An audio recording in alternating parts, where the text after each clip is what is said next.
संस्कृत ज्ञानांजलि में आप सभी का स्वागत एवं अभिनंदन।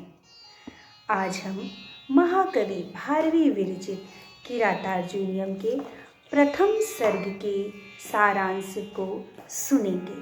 तो चलिए हम सर्वप्रथम सारांश को सुनते हैं।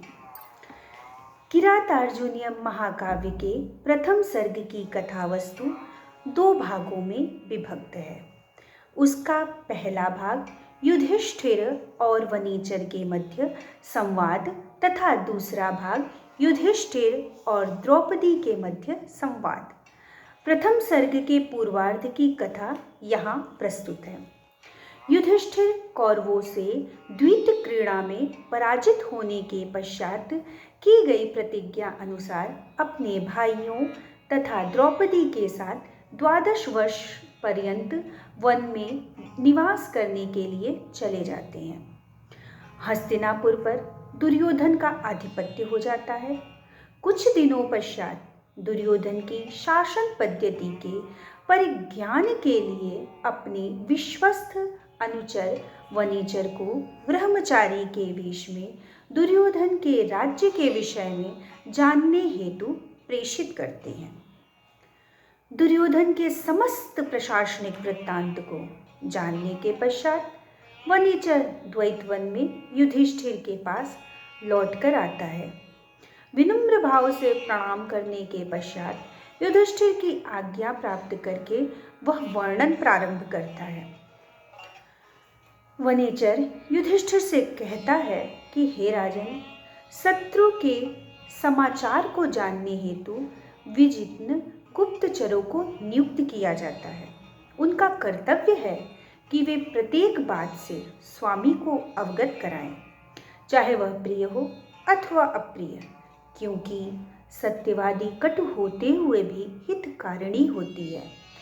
राजाओं के दुर्गम चारित्रिक स्वरूप को मुझ जैसे साधारण बुद्धि वाले वनेचर ने जो कुछ भी जानने में सफलता प्राप्त की है, वह सब आपकी कृपा शक्ति का ही प्रभाव है।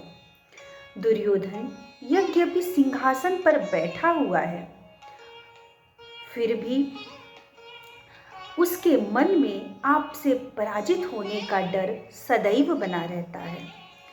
यह छल कपट से जीती हुई राजलक्ष्मी को अब नीति मार्ग से जीतने का प्रयास कर रहा है।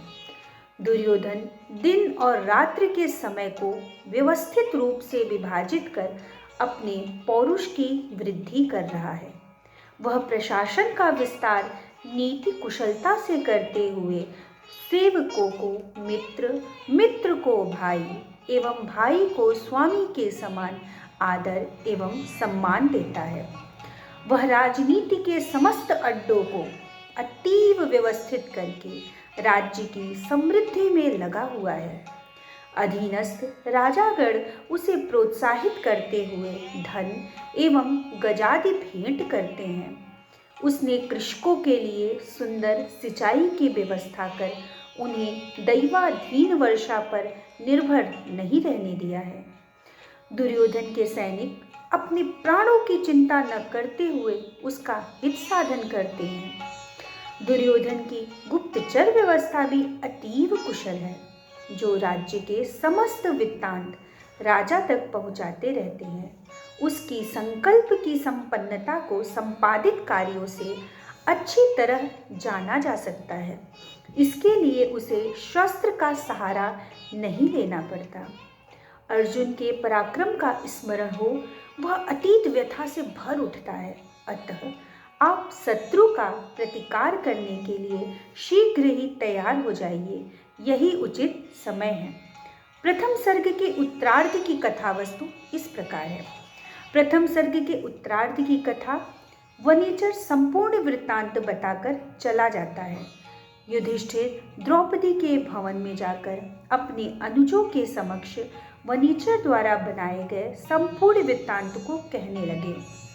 द्रौपदी शत्रुओं की सफलता का वृत्तांत सहन न कर सकने के कारण युधिष्ठिर के क्रोध और उत्साह को बढ़ाने वाली वाणी का प्रयोग करने वाली वाणी को बोला।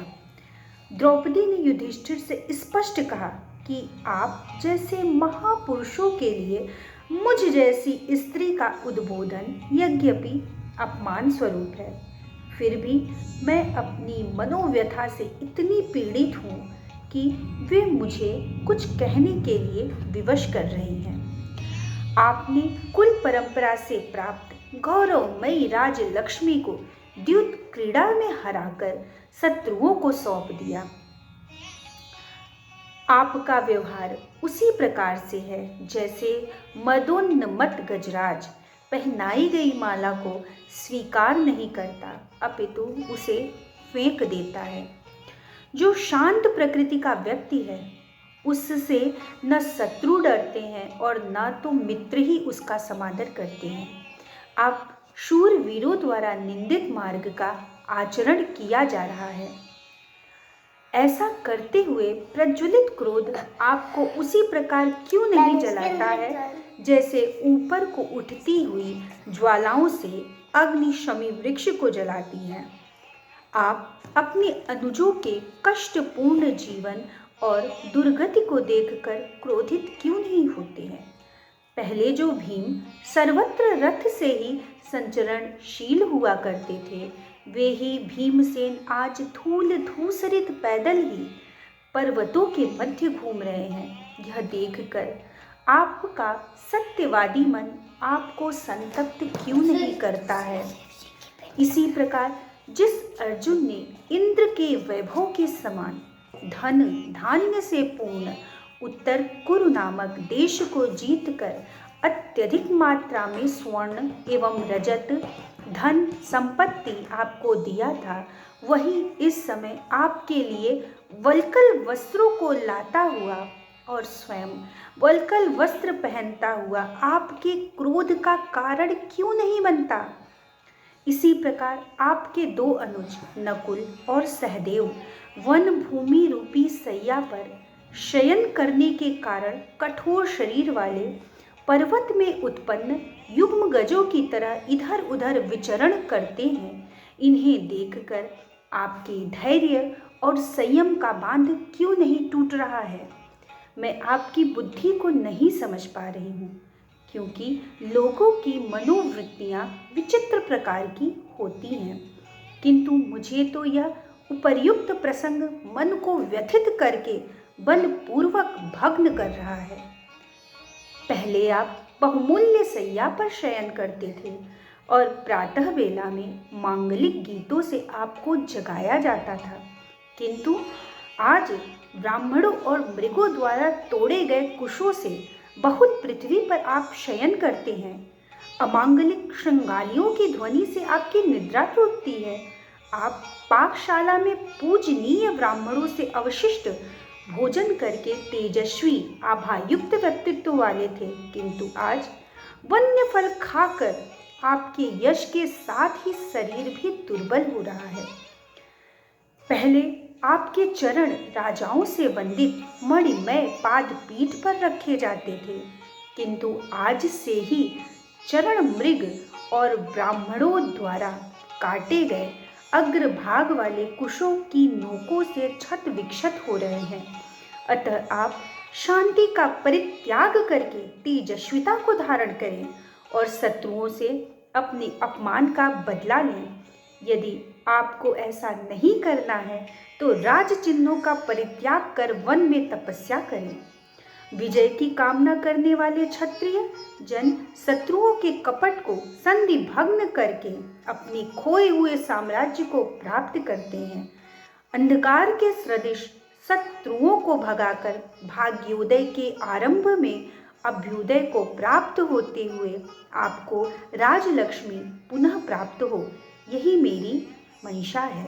इसी के साथ प्रथम सर्ग की कथा वस्तु समाप्त होती है। धन्यवाद, नमस्कार।